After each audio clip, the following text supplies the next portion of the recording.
Assalomu alaykum, hurmatli kuzatuvchilar. Qashqadaryo viloyati Qarshi shahridan quyidagi videoni e'tiboringizga havola etyapmiz. Bugungi videomiz mazmuni ushbu ikkita bir xil ko'rinishdagi kichik universal kachovlarimiz haqida ma'lumot berib o'tishga harakat qilamiz. Hurmatli kuzatuvchilar, bu kachovlarimiz universal ko'rinishda ishlash imkoniyatiga ega holatda yasab taqdim etiladi. Birinchi holatda kacholimiz oqma gazda ishlashga mo'ljallangan, asosan oqma gazda ishlashga mo'ljallangan. Ikkinchi holatda kacholimiz asosan qattiq yoqilg'ida ishlashga mo'ljallangan. Kachollarimizga ishlatilgan mahsulotlar 3 mm qalinlikdagi rossiyskiy горячий listlardan foydalanganmiz. Ichki va tashqi listlarida bir xil qalinlik. Undan tashqari kachol ichida 23 dona 25 diametrdagi turbalardan foydalanganmiz. Turbalarimiz qalinligi ham 3 mm ni tashkil qiladi.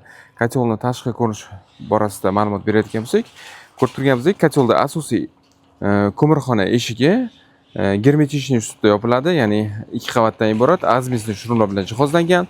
Pastki qismida ikki xil holat kuzatilyapti. Birinchi holatda gaz va горелка joylashish uchun yuqoriga ochilayotgan eshigimiz, ikkinchi holatda kuldon vazifasini bajaruvchi, demak, kuldondan foydalanganmiz. Xo'p, kacholimiz ustki qismida zaklopkalar ishlatilgan. 16 mm diametrdagi armaturalardan foydalanganmiz. Kachollarimiz sinash bosqichi suv bilan to'ldirib, 3 atmosfera davleniyada bosim ostida sinab ko'ramiz va kachollarni bemalol yopiq tizimda ham ishlatishga tavsiya qilish imkoniyatiga ega bo'lamiz. Eshiklarimizni yasalish holati bo'yicha ma'lumot berayotgan bo'lsak, maxsus ruchka, kruchok va quyidagi ko'rinishdagi maxsus sharnirlardan foydalanamiz. O'zimiz yasaymiz buni, aniqrog'i takarni stanoklarda. Xo'p, bu eshiklarimizni uzoq yillar davomida xizmat qilishi va legirovka qilish imkoniyatini taqdim qiladi. Hurmatli kuzatuvchilar, kacholimizni ko'mirxona sig'imi 10 kg ko'mir qabul qilish imkoniyatiga ega bo'ladi. Ushbu holatda kachollar ikki xil ichki strukturaga ega, ya'ni birinchi holatda gazga moslashgan, ikkinchi holatda ko'mirga moslashgan. Xo'p, ichki holat bo'yicha ma'lumot berayotgan bo'lsak, gazga moslashgan kacholimizni ichida 3 qator turbamiz pastki qismda joylashgan. Bitta qator turbamiz yuqorida va undan tashqari bitta papkamiz bor. Issiqlikni qaytarib, keyin dimoxodga yo'nalish beradi. Mana shu holat bo'yicha gazli kachol sifatida ko'proq taqdim etamiz. Bu yerda eshigimiz mana odatga ko'ra yuqoriga ochiladigan eshik qilib yasaymiz. Горелка qo'yiladi va mana shu yerdan yonish jarayoni amalga oshiriladi. Mana bunda eshiklarimiz 2 qavat azbestli shullar bilan jihozlangan. Ruchka, kruchok borgan sari siqib borish imkoniyatiga ega holat bo'yicha yasab taqdim qilinadi. Ikkinchi holatda kacholimiz asosan ko'mirga mo'ljallangan variantimiz bu. Bu yerda ko'rib turganimizdek, teploobmenniklarimiz yuqorida 3 qator turba qo'yilgan.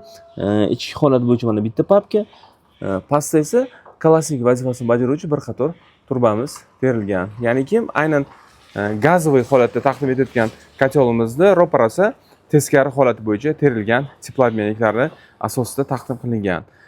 Pastda esa kuldonimiz, mana kullarni yig'ishtira olish va bu kuldonimiz kacholni yonish protsessida, ya'ni ichkaridagi ko'mirni yonish protsessini mana havo bilan ta'minlash holati bo'yicha ko'proq ochib, kamroq ochish holati bo'yicha legirovka qilish imkoniyatini amalga oshiradi. Bu kacholimizda ham eshiklarimiz 2 qavat azimistli shunlar bilan jihozlangan. Ruchka, kruchok siqib borish imkoniyatiga ega bo'ladi. Xo'p, kacholimiz KPD esa ushbu kachollarni ichki holat bo'yicha issiqlik qabul qiluvchi yuzalari 0.8 metr kvadratni hosil qiladi.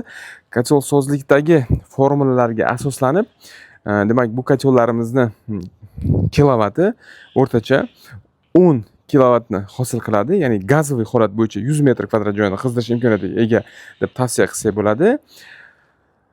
Ko'mirda ishlaganda esa 50 metr kvadrat joyni isitish imkoniyatiga ega holati bo'yicha yasab taqdim qilish imkoniyatiga ega bo'lamiz. Eslatib o'tamiz, hurmatli kuzatuvchilar, manzilimiz Qashqadaryo viloyati Qarshi shahrida o'z faoliyatimizni olib boramiz. Har xil turdagi isitish qozonlarini buyurtma asosida yasab berish imkoniyatiga ega bo'lamiz. Jumladan quyidagi ko'rinishdagi kichik universal kachollarni ham. Bugungi kunda bu kachollarimiz narxi 2,5 million so'mdan sotuvga taqdim qilingan. Shu bilan bir qatorda yurtimiz bo'ylab bu kachollarimizni dastavka qilib berish imkoniyatiga ega bo'lamiz. Hurmatli kuzatuvchilar, shu bilan bu videomiz o'z nihoyasiga yetdi. Sog' bo'ling, salomat bo'ling. Keyingi videolarda uchrashguncha omon bo'ling.